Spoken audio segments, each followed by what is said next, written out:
Hola a todos y bienvenidos a este apasionante viaje de 500 años de historia del contrabajo en 5 minutos. Pero antes... ¿Qué piensan los músicos del instrumento de cuerda más grande y con los registros más graves de toda la orquesta? No quiero herir a nadie. No es mi instrumento. Con esto quiero decir que un violonchelista no comprende muy bien el papel del contrabajo. No me atrevo a decir lo que se me acaba de ocurrir. ¿Qué opinas tú del contrabajo? Pienso que el contrabajo debe de arder muy bien. Para poner una nota de humor, diría yo que es grande y que tarda en consumirse en el fuego. Pero hablando en serio, el contrabajo es la profundidad, el fundamento, la gravedad, diría yo. No solamente registros graves, la profundidad como base. A finales del siglo XV encontramos las primeras referencias a un instrumento grave de tamaño humano de la familia de las violas.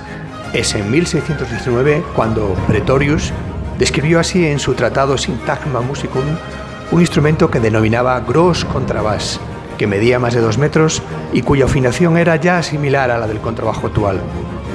Desde ese momento se podían encontrar diferentes modelos en tamaño y afinaciones, pero el más popular hasta el siglo XVIII fue un instrumento con trastes de 6 cuerdas, el violone, con esta afinación que veis en la imagen.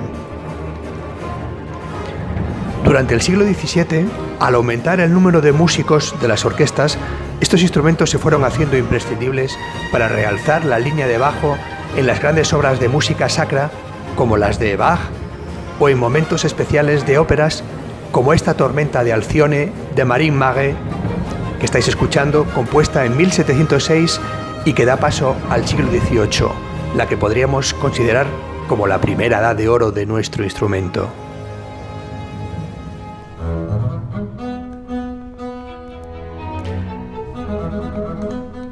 La aparición en el siglo XVIII del llamado violone vienés, un instrumento de 5 cuerdas con esta curiosa afinación, llamó la atención de grandes compositores de la época como Van Hal, Dittersdorf, Hofmeister, Haydn o incluso Mozart, dando lugar a los primeros grandes conciertos y obras de música de cámara de nuestro repertorio.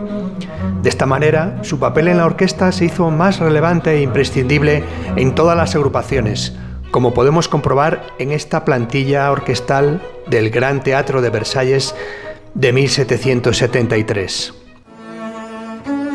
Con el siglo XIX surgen los primeros conservatorios y con ellos el gran desarrollo de la técnica y la creación de numerosos métodos y escuelas de contrabajo por toda Europa.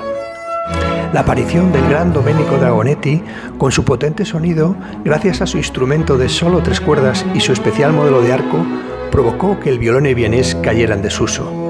Mientras tanto, en los diferentes países se seguía experimentando con todo tipo de combinaciones de afinaciones y números de cuerdas, al mismo tiempo que nuestro instrumento estaba cada vez más presente en los grupos de cámara de la época y su papel en las orquestas empezó a cobrar personalidad propia con independencia de la línea de los violonchelos como hasta ese momento.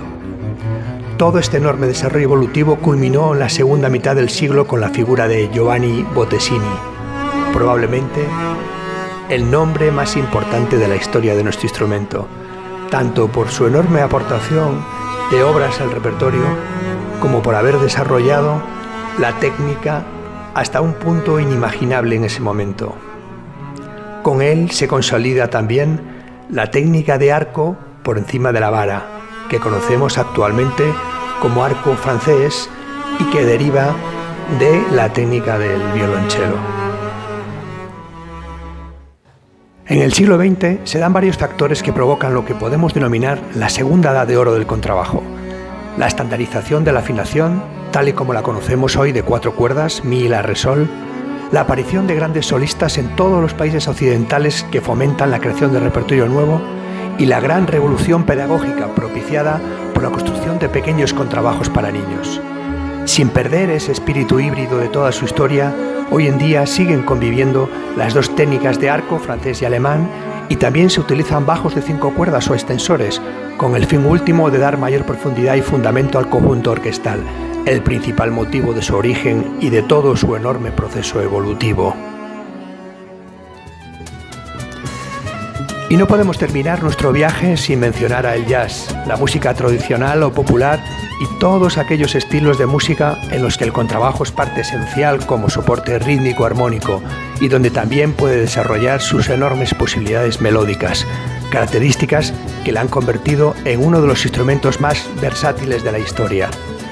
Me despido ya con mi grupo Looking Back y nuestro viaje de vuelta a los orígenes del Renacimiento, aderezado con todo el conocimiento adquirido en estos 500 años.